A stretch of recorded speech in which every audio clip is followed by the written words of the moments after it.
Easy. Basically, what we're going to do is we're going to walk through, like, if they are not here, we're going to call their name for the trophy. Sorry. If they are not here, we're going to call their name for the trophy, obviously, because they're at home and this is important to them. But we're going to move on. So we're not going to waste time trying to do that because we have an hour. So I don't know if you guys know or watch any of the show or anything, you know, I can ramble. So I'm going to work my way to not do that. And we're going to get through this. Okay, let's get started. Get over here. I'm not going to stand behind the podium, but it's going to be something that protects me a little bit. All right. Welcome to the first ever Drag and Drive Awards presented by Summit Racing. Can we give them guys a hand?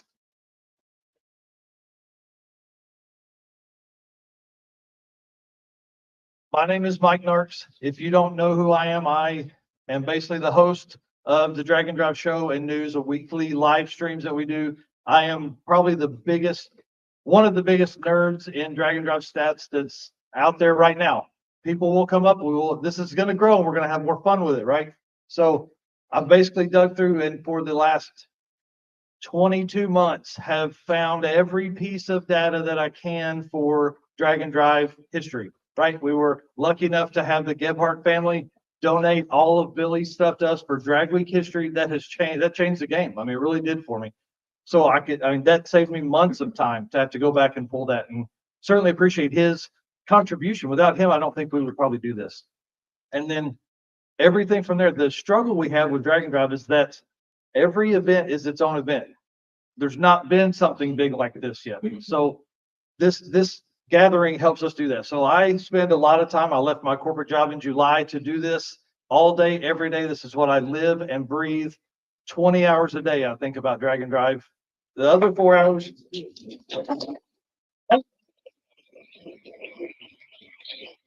I choked up there, not because I was going to cry, but all the talking I've been doing. Eric came on early last year. We will actually do our 1-year anniversary of our live stream next Wednesday after this. So we've been doing that every week. We've added the news. So we basically have been live more than 100 times in the last year, totally covering Drag and Drive. We don't cover anything else but this right here and you guys and tell those stories. The cool thing about me having 6 months at home, figuring out what it is that I want to talk about, is that now we have a good base. We know what we want to see out of the brand, but we also know that there's so much more. So our goal for 2024 is to just continue to tell more stories, talk to a lot more racers. I didn't do that enough this year. The stat stuff is finally to a point where I can almost put it on autopilot when I get that data from events.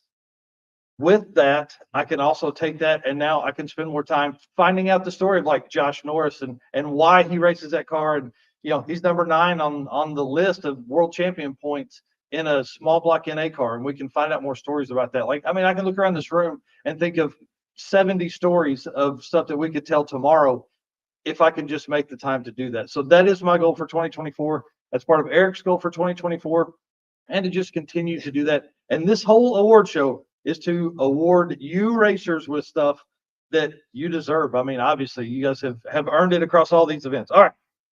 Everybody in here knows what a drag and drive is, right? I don't need to explain that. Anybody new? Okay. It's like drag racing, but cooler.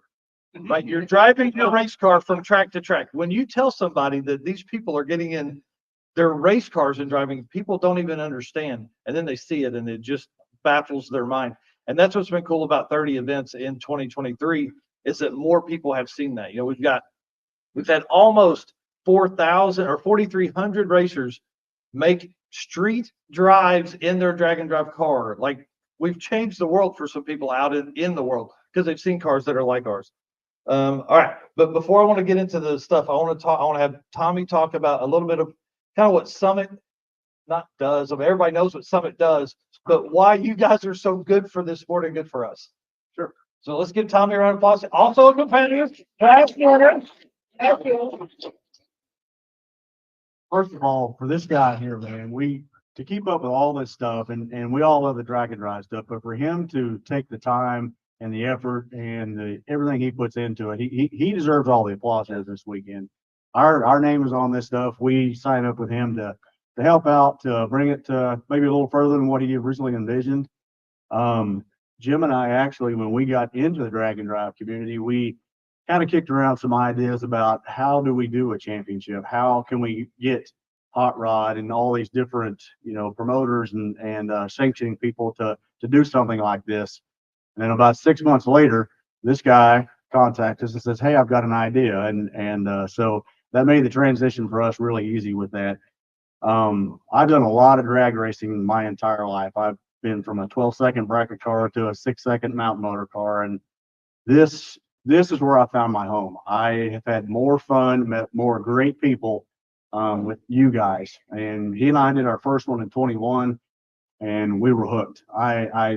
I'm building a new car for this. I've got a car for sale. If anybody needs a car right now, I've got a proven class winner for sale right now, and I'm building a new one to continue to do this. But as far as for Summit, it's a feel-good thing for us. Honestly, we're in the business to sell parts. We have the supply truck out at as many events as we can to help you guys. We kind of figured that out after we did our first drag week, and there's some times that you can't carry everything in that little trailer or in the trunk or something like that, and we wanted to be able to keep you guys on the road and keep you competitive. So for us, it's been a great thing. We're going to continue to be involved with Mike and the drag and drive and all that stuff. We're going to be at a few events next year. We're kind of looking at some other events. Some we may not be at in place of another one, but it's a very important thing for Summit to be involved in this community because you guys are a great community. It's a brotherhood. So thank you for accepting Summit into this world, and we're looking forward to next year already.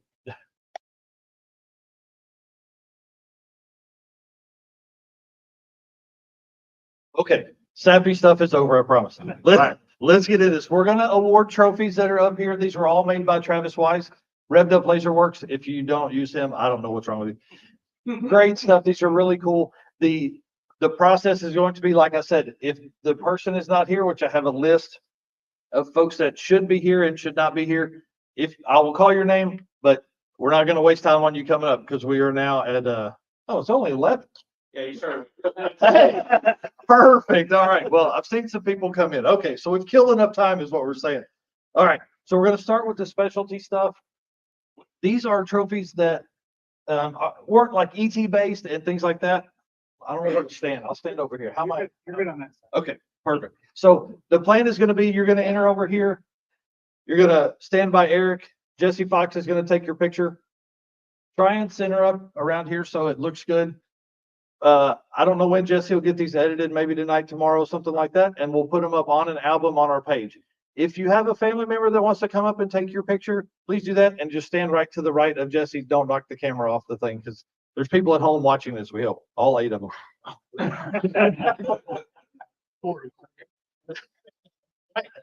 I mean, that's one other reason we chose PRI to do this is because this is where we all come and hang out.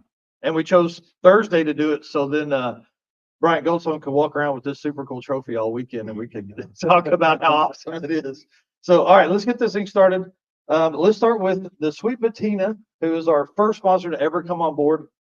They're a big part of our crew. I mean, I love those guys over there. This is the Sweet Patina toughest roadside repair. And my notes are at the table. Do you remember who we chose? Oh, that's right. So sorry, guys, listen, it's been a wild week. Kyle Amalano is going to be the receiver of this trophy. I'll mail it to him in Canada. He's one of about 7 engine swaps that we went through to try and figure out who we were going to award this to. So one big round of applause for Kyle. He drives a yellow Toyota truck. That was on Miles of Mayhem. You guys have probably seen multiple pictures of him making the swap. The next up is the Mahle Motorsports, who's another big and brand ambassador of ours. So we're going to do the Spirit of Drag and Drive. And that racer is not here as well. His name's Jason Hurley. He's a Rocky Mountain Race Weeker, longtime guy. He swapped a big, from his big block twin turbo EFI car that runs 7.0s at 200 miles an hour to a carbureted big block and just swapped it in and drove 420 miles and still made the race and still won the overall at Rocky Mountain Race Week 1.0 this year. So pretty amazing. Let's give him a round of applause.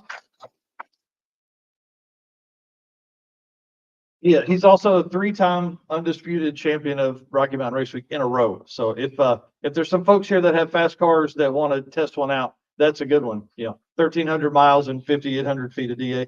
Next up is Road King. This is an award that we're going to present to somebody that traveled the most to attend events, and it's going to Rovic from the Yukon. You guys will know the yellow Oldsmobile 442.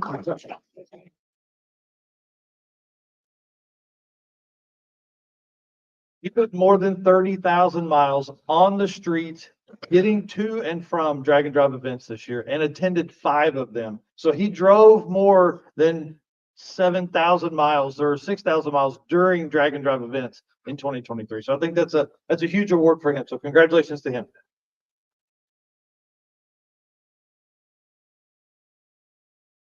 One of the big things we talk about all the time is ambassadors for the sport. You know, I feel like Eric and I put out a ton of content. The cool thing about our content is it's of your stuff, right? So these Drag and Drive, we're given 3 Drag and Drive Ambassador Awards. These are folks that attend a lot of events, but also post a lot, talk about Drag and Drive, all that kind of stuff. So Phil Balmaceda, who is not here, drives the white ZR1 Corvette. You guys remember him. He made the trip to Alaska Speed Week with Chris Story. They spent a month on the road getting there, driving back from Alaska Speed Week, going to Rocky Mountain Race Week 1.0. They literally spent 3 weeks on drag and drive events to do that. So he's one of the winners. He attended 7 events this year, 7 drag and drive events this year.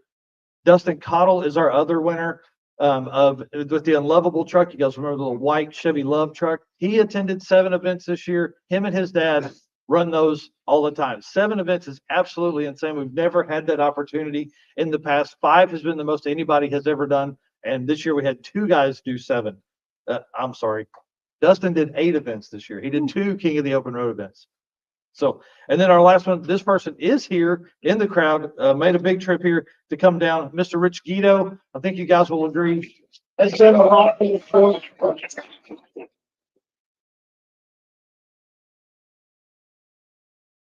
Rich simply driving that car everywhere, I think has probably garnered more followers to Drag and Drive than most anything we do. So I'm excited for him to win this. He definitely deserves it. Come on. Oh, okay.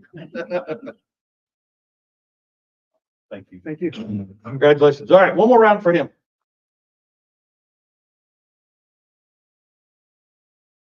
All right, and next up, so we have racer lists that are presented by Summit Racing. We basically use these as index style lists. So it's a racer that is trying to get to, like 14.0 is going to be the first one we do. The key to that is that these are racers in this top 10 or top 25 list that did not make a pass faster than this ET. So this isn't someone that's gotten lucky because they were racing like a 9-second car and had a 15-second day and turned in a 12.0. Because we have that happen quite a bit in Drag and Drive. This is not that person. This is someone like this guy sitting right here in the front that literally are racing. They're making 50 passes during the week to run these 00 numbers. So we're going to start off with the 14.0 class. We're going to do the number 1 for each of these classes. The 14-second winner is Kyle Calkins with a 14.020 average at Rocky Mountain Race Week. So pretty amazing. The 2023 number 1 13-second racer is Curtis Tankey with a 13.033 average at Race Week. Guys, this is 1,300 miles, 5,000 DA at some of these tracks. The number 12-second racer, I saw this gentleman make, one day, I know I have it on video, 17 passes. He counted the time slips out. Mr. Zach Stevens, come on up here, please. Accept your 12. Make sure you guys, he did this at Midwest Drags, 2 passes per day, 8 total passes, an average of 12.009.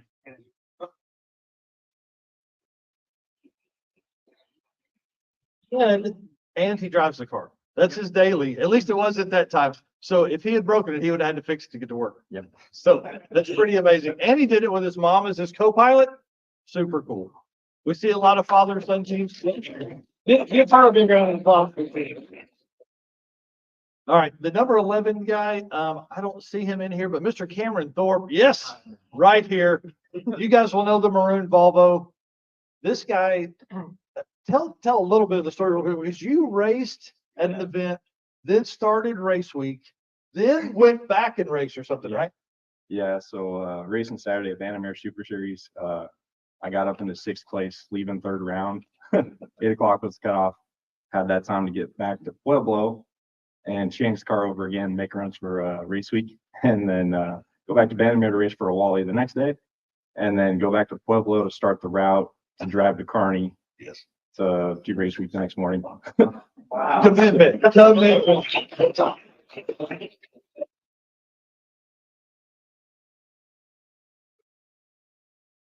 That's awesome. And also last year you attended 4 national events? Yeah. So he was our #1 racer last year for the most events. It's pretty crazy to think that 4 events this year is, I mean, like, yeah, it's mediocre almost. Like it's crazy to think that. All right. 10-second list is Mr. Travis Urbach, who is not here. He earned this at Race Week. You guys have heard that phrase a lot, Race Week, but they have index classes.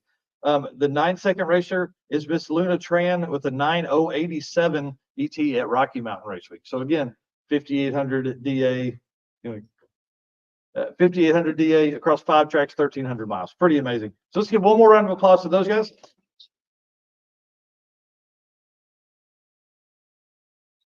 These are all national level events. Okay, these are events that were not 3-day events and 300 miles. These are events that were 4+ days, at least 600 or 500 miles. That's what it takes to qualify in our book as a national event, right? So we don't want to leave the regional folks out. So the regional top 3 quarter-mile racers, which we only run like a top 50 list on this, is Austin Martin at the circuit with an 8:9:51 average in a G body.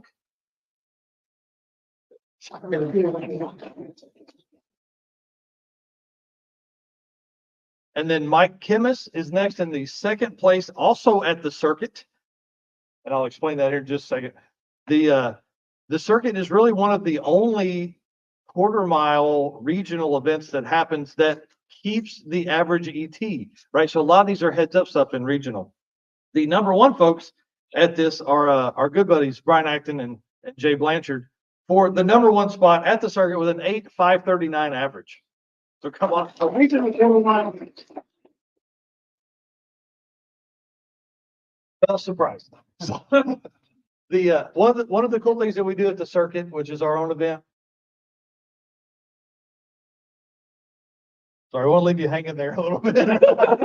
So, yeah, one of the things we do at the circuit is we cap our quick classes at 850 for quarter-mile stuff, and then everything that's faster than that moves into 1/8 mile. And you guys are returning this year as our fastest quarter-mile car. Yes, we are. For free. Yeah. So you get in for free, the fastest 2 cars, and you get on the apparel. So that's kind of the deal we're going to do moving forward and have done in the past is our 2 fastest cars, the quarter-mile and 1/8 mile car, are our feature cars for the next year's shirt and apparel and artwork and all that kind of stuff. So congratulations. Thank you.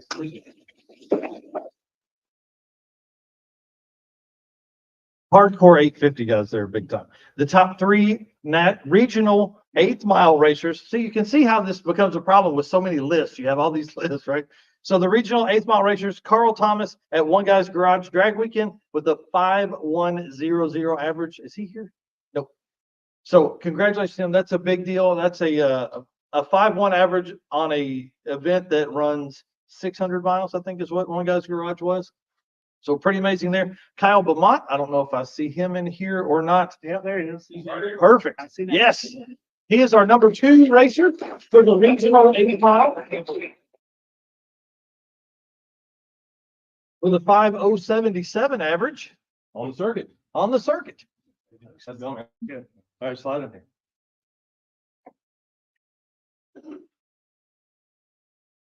Thanks, dude. Thank you, sir. Congratulations. Thank you. All right. And the #1 racer, Mr. Dwayne Rule at Central Illinois Streetcar Shootout, put on by Kyle Beaumont right there. You guys can get in a couple of that. They have a drag and drive class, 150 miles worth of drive in there. He wins it with a 5:002 average on a regional event. Weekends, I mean, it's really cool. So I don't think he's here. So let's give him a big round of applause for taking it. One thing we are seeing a lot more of is some 1/8 mile stuff. There's a lot more availability for 1/8 mile tracks. And as your cars get faster, we see maybe some quarter-mile stuff not wanting to make that run, right? But an 1/8 mile is a little safer. It's easier on the cars as well. So for the world champion, we'll talk about a little bit of that in a minute. But These are your national top 3 8th mile 235 tire. This is the tiny tire. This is a fun class for me to watch. And I think everybody agrees. This is probably one of the hardest things. Number 3 is Mr. Ryan and Miss Tammy Hargett on a 235. First time they had ever done on a 235 tire. They did that at Street and Yeet. You guys are going to hear their name again here in just a minute.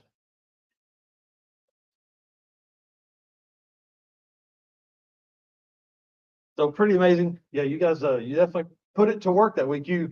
So Street and Yeet will allow you to double enter. So gave you an opportunity to get the most points possible to secure a win in one of the classes you were going to be in.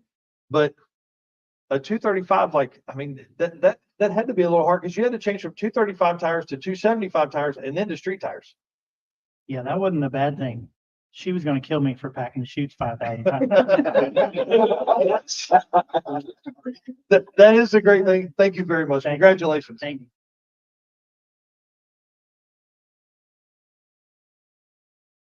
All right, and the number 2 person for the 8th mile 235 is Mr. Sheldon Root, which I have talked to him. He's not going to be here, but let's give him a big round of applause at home. And I think you guys probably know what's coming next. Mr. Jordan Tuck and Devin Vanderhoof took the number 1 spot in our national 8th mile 235 class at Rowdy Radial at Sick Week with a 464 average. I mean, absolutely went wild on that thing. You know, all kinds of stuff. So it doesn't look like they are here. Top 3 national 8th mile. I call this a 275 plus class because I'm not going to break it down into radials and big floppy tire. We're going to do, it's going to be this. Okay. So 8th mile, 275 plus. Mr. and Miss Ryan, Tammy Hart, if you guys will come back up. You took the 3rd spot.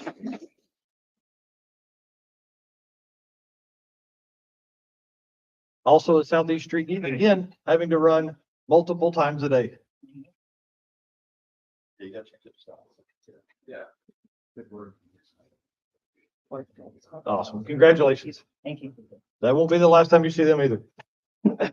Number 2 in that class on that list is Shane Probst from Redwood Rally, which is really cool. So those guys have a booth here. If you guys haven't seen it, please stop by there and talk to them. And then our number 1 racer on the list, I think everybody probably is going to expect this, but Mr. Bryant Goldstone and Mr. Brian Roberts, you guys will come up.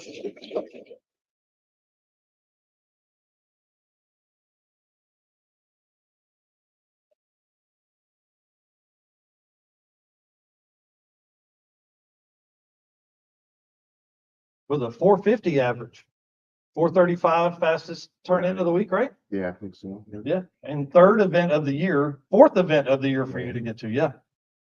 Pretty crazy. Eh? Yeah, it was rough when that last one for the 450 average, but yeah, 435 helped it, I guess. Yeah. It was amazing to watch you guys do that. And we're going to talk here in a few minutes because you got some other cool stuff that's right here on the stable for us. Awesome. Thank you. So cool. Congratulations to them. And I think they decided to change up the street there at the last second. So, all right. So that is, let's see, you got that. Okay. Now, our most prestigious list, the one that kind of started all this, is our top 100, which is a national event, quarter mile average. We don't care about your record pass. We care about you made the week and you finished and it has the fastest time. We've never seen this kind of cutoff, even if I went way back, but the top 100, the number 100 car this year is an 870. So if you're going to be on that list next year, you're going to have to look at probably, I don't know, 860s, low 850s, something like that, to even make the top 100 list. So it's pretty amazing. Guys, we had more than 2,080 drivers compete in a national level drag and drive event this year. We've never seen that. We had 1,800 total racers last year. We have 2,000 racers that competed in national level events this year. So pretty amazing. So the bump spot goes to Mr. Mark Cicino in the Champagne Express. I don't know if he's in here. Nope. All right. 877. Something like that. And I'm sure there's some people that are friends with him. We can send some messages, maybe hand deliver that to him as we get back. All right. The number 3 person. These 3 people are the quickest street cars to have driven and raced at least 4 days or more in the world. Number 3, Mr. Tom Bailey in 6 seconds, 1.0. That never heard of it. At Hot Rod Drag Week with a 671 average. In second place, Mr. Stefan Gustafson in the Corvette. You guys know that maroon car all too well. And it sounds like it's coming back with more power. And then he's building a completely new car for 2025. He completed SICK Week with a 6,598. And then our number one racer this year in the entire world, in the squarest car I think you could have gone that fast in, Mr. Michael Westberg in the S10 truck at SICK Week with a 6,464 average. Pretty crazy.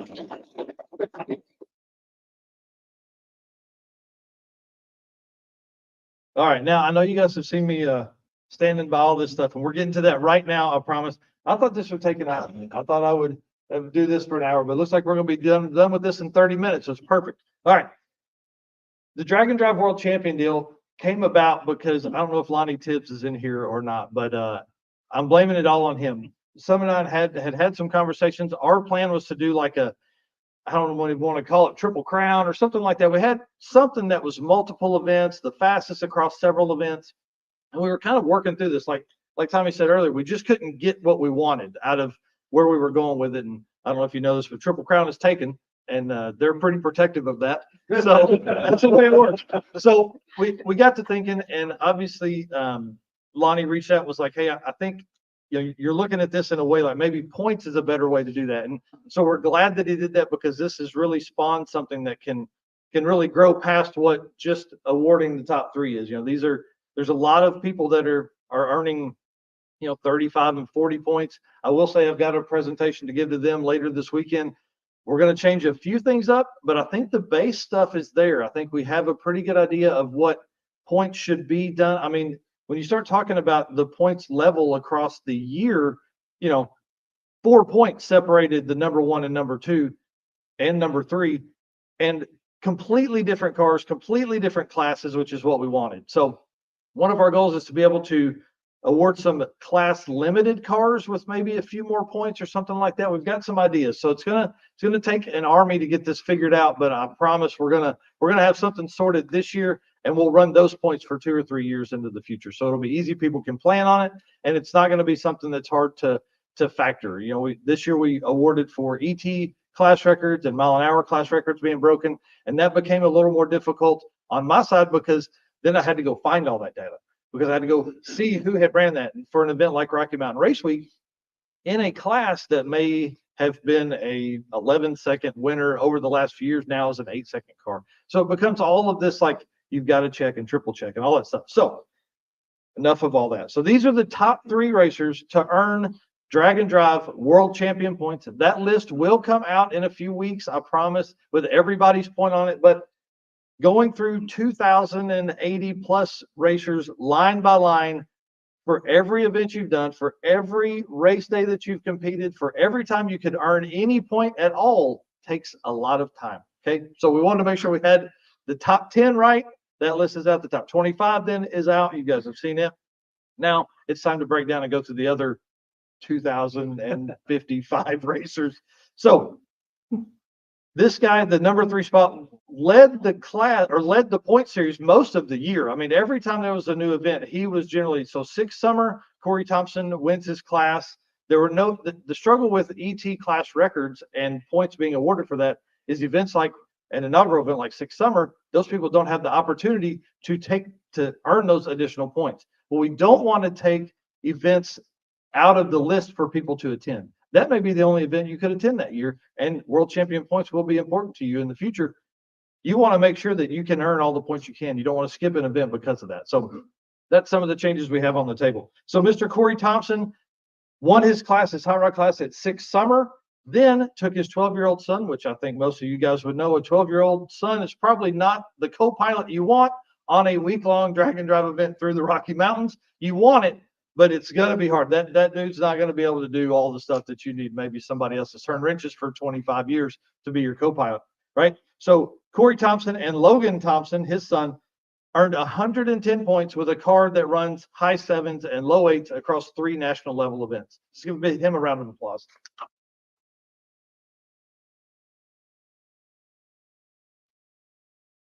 And our runner-up, I said you guys would see them again, Mr. Ryan and Miss Tammy Hargett, come back up here. You guys are the second place winner. Here's what you guys have to know. There's a lot of conversation that goes into the backside of all of this world champion stuff. And there's a lot of what ifs, right? The reason they entered 2 classes, they didn't earn points for 2 finishes. I promise. I'll explain that in a second. So they needed the points because they had to get to 110, which is how many points Corey had been awarded.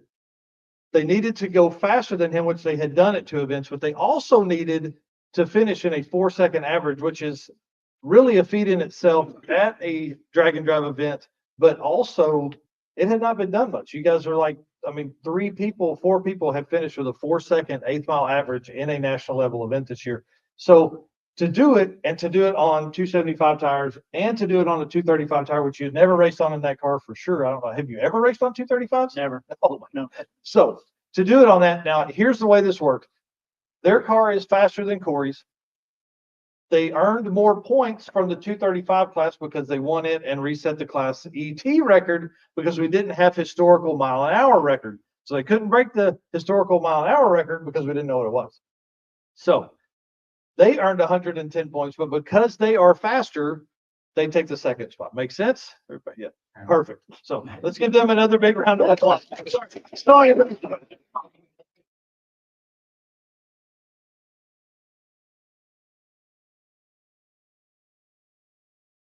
All right.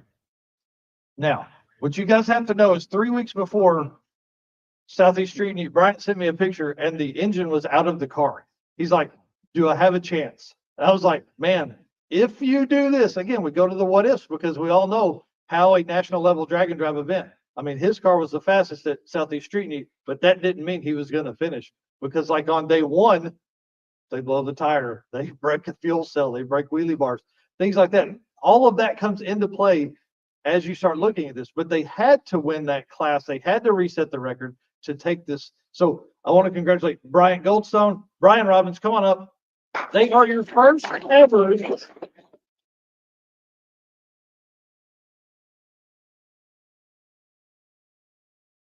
They are your first ever drag and drive world champions. And Rob Sanders is also included in this, but he's at home, hopefully watching this. I would imagine. Yeah, I would bet he is as well.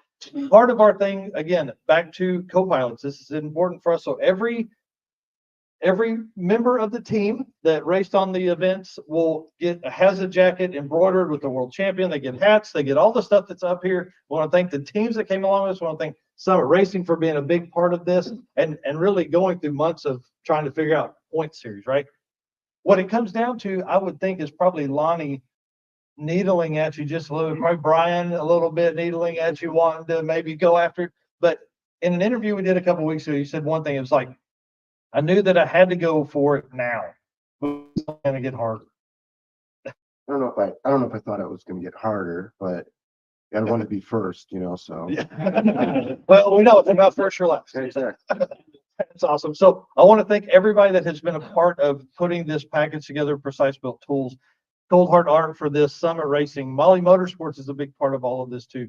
Everybody that has been involved in making this happen and letting me bounce ideas. I know I've had a lot of conversations with Jay Blanchard about this stuff, and we're going to have more conversations because we are figuring this out. That's the one thing about Drag and Drive is we are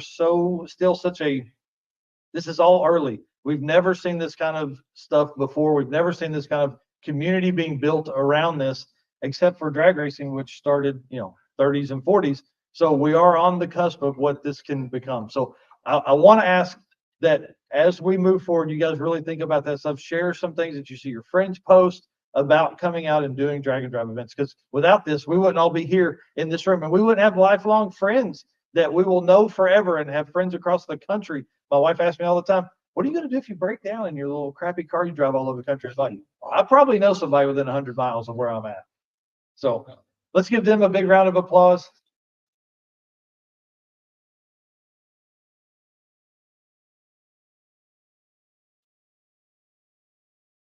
Another few seconds and then we'll let everybody go, I promise.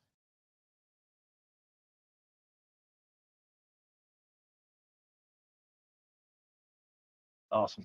you have to hold that thing up? Yeah, that's right, yes. We need somebody play that Randy Savage music in there.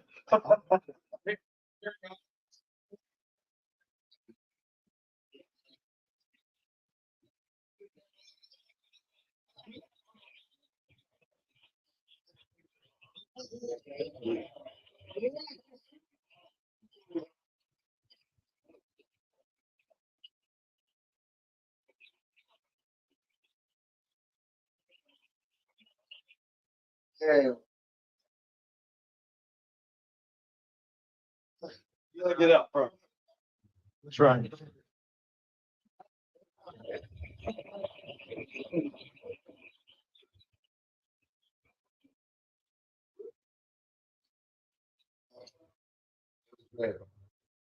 well, a lot of it's my father-in-law for getting the engine back together so I could get it in the car to get it to the track. That's right, that's Yeah, right. So he's here, where we're done here. Come on, Norm. Yeah.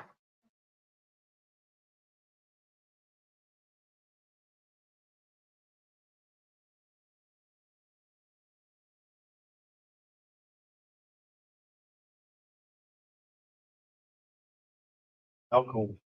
Congratulations. Thank you so much. Now, I will say for the sponsors and people that have booths in here, we are going to be coming around. We're going to parade these guys around for the next couple hours. The stand and stuff will be at the table when Brian doesn't want to carry it around with him. So if you haven't had a chance, please come by and take a look at it. Cold Heart Art built that by hand to do this. I basically gave him an idea. I was like, I want something that this person is going to want to own, like that will make them take a car that probably shouldn't have been out racing. You know, it's like a late season event. Right. Weren't quite ready to do that. You know, it's kind of how that stuff goes because you're going to be getting ready for Super Week, right? Pretty much, yeah, we're getting it ready. So It's pretty much ready now. yeah, so Southeast Street and you was just It was just to break the motor in a little bit. oh my, yeah. We're still going with the tape and epoxy on the oil pan just that doesn't look good about it. Yeah, you guys had a rough week for sure. We appreciate you guys doing that. Thank you so much. No, thank you.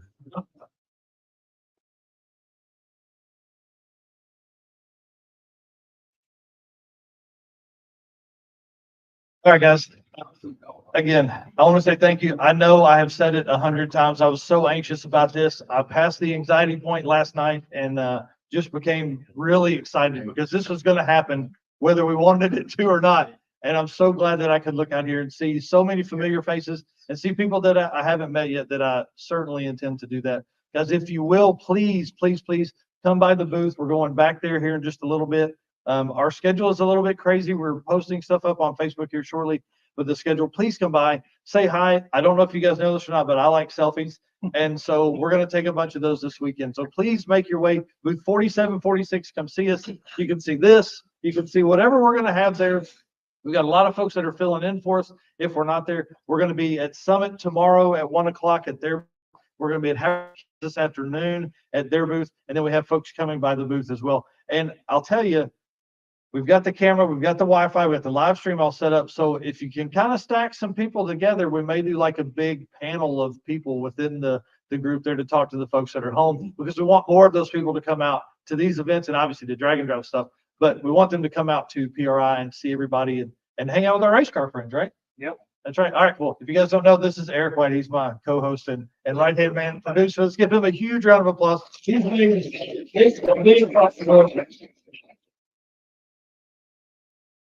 Without him coming on board last year, I mean, it would have been too hard. I'm not going to say I wouldn't have done it because I'd have done it, but it'd have been a lot harder without you. I'll promise you that. All right, guys. Thank you so much. Thank you.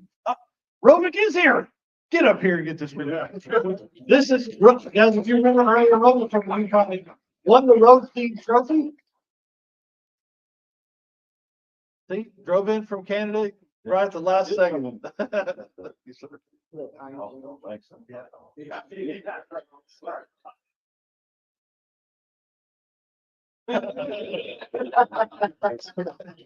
If he wasn't so tall, I wouldn't see him back there.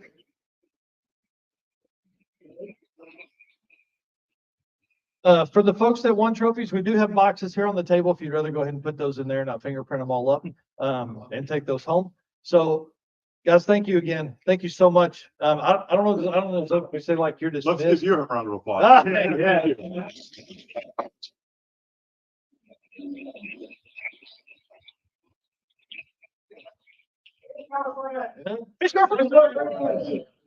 Well, I certainly appreciate you guys. Thank you very much.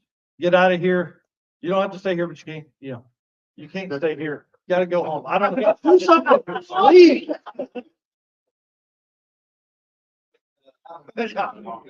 Thank you, guys.